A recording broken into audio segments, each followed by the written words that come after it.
আসসালামু আলাইকুম ইব্রাহিম, চলে আসলাম নতুন আরও একটি ভিডিও নিয়ে। গতকালকে তো অনেক বৃষ্টি হয়েছে। তোমরা যারা ঢাকায় ছিলে তারা দেখতেই পেয়েছো কি পরিমাণ বিদ্যুৎ চমকিয়েছে। তো এই বৃষ্টির রাতে আমরা ভেবেছি আজকে হচ্ছে চাপটি বানাবো, সাথে হচ্ছে কাঁচা মরিচ দিয়ে চাপা শুটকি ভর্তা। আমার কাছে চাপা শুটকি ছিল না, আমি পুঁটি শুটকির ভর্তা করেছি। এটাও খেতে কিন্তু অনেক বেশি মজা ছিল। আজকে কাঁচামরিচ দিয়ে ভর্তা করবো, আগেই বলে নিয়েছি। এই যে কাঁচামরিচগুলোকে আমি বেটে নিচ্ছি। আর ভিডিওটি শুরু করার আগে সবাই প্লিজ একটি সাবস্ক্রাইব দিয়ে যাবেন এবং ভিডিওটি ভালো লাগলে অবশ্যই কমেন্ট করে জানাবেন। আর কে কোথা থেকে আমার ভিডিওটি দেখছেন অবশ্যই কিন্তু কমেন্টে জানাবেন। এই যে মরিচটাকে আমি দুইবারে বেটে নিলাম এবং বাটাটা কিন্তু খুবই সুন্দর হয়েছে। আর আজকে মরিচগুলো ভর্তাটা বানাবে হচ্ছে আমার দাদি। এই যে দেখুন খুব সুন্দর হচ্ছে। আর আমি এখনও বলছি, ভিডিওটির কোনো অংশ যদি আপনাদের কাছে ভালো লাগে অবশ্যই কিন্তু একটি সাবস্ক্রাইব দিয়ে যাবেন।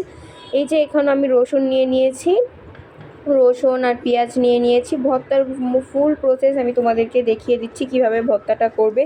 আমি হচ্ছে লাউ পাতার ভিতর চাপা শুটকি দিয়ে টেলে নিয়েছি, আর এক সাইডে রসুন আর পেঁয়াজগুলোকে টেলে নিয়েছি। এখন এগুলোকে বাটতে হবে ভালোভাবে। এই যে আমার বাটা শেষ, সব কিছু আমি দুইবারে বেটে নিয়েছি। তারপর এখন চাপা শুটকিটাকে বাটবো। চাপা শুটকিটা আমি আগেই বলেছি লাউ পাতা দিয়ে মুড়িয়ে নিয়ে ভেজে নিয়েছি, না হলে কিন্তু মজা হবে না। তারপর পরিমাণ মতো লবণ দিয়ে দিয়েছি, এখন এটাকে বাটবো। আর এইভাবে ভর্তা করলে কিন্তু ভর্তাটা খেতে অনেক বেশি মজা লাগে। যারা এই চাপা শুটকি ভর্তা চিনো অবশ্যই কমেন্ট করে জানাবেন। অনেকেই ঢাকায় থাকে যারা এই চাপা শুটকি চিনে না, যারা একবারও খাননি তারা একবার হলেও এটা খেয়ে দেখবেন। এটা খেতে কিন্তু অনেক মজা। আর আমি এখনও বলছি, প্লিজ গাইস একটি সাবস্ক্রাইব দিয়ে যাবেন। আপনার একটি মূল্যবান সাবস্ক্রাইব আমাকে নতুন আরও একটি ভিডিও বানাতে কিন্তু উৎসাহিত করে। এই যে আমার ভর্তা প্রায় শেষ, এখন ভালোভাবে বেটে নেব আরেকবার করে। আর এই ভর্তাটা খেতে কিন্তু অনেক বেশি মজা হয়। ভর্তাটা একদম বানানো শেষ। আর এটার সাথে আজকে হবে খুদে, মানে আমি আতপ চালের চাপটি বানাবো। আমার কাছে খুদ ছিল না। এই যে এখন ভর্তাটা পুরো শেষ, এখন আমি পাটা থেকে নিয়ে নিয়েছি। পাটা মেখেও ভর্তা খেতে পারো, অনেক বেশি মজা হয় পাটা মাখা ভাত।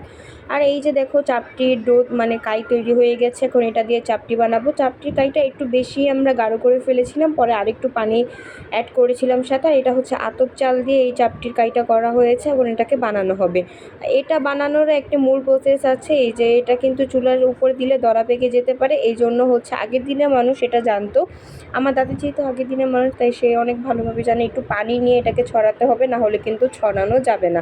এটা কিন্তু করতে হবে। যারা এভাবে চাপটি বানাও তারা অবশ্যই জানো। আর যারা একদম পাতলা করো তাদের চাপটি কিন্তু খেতে এত বেশি মজা লাগে না।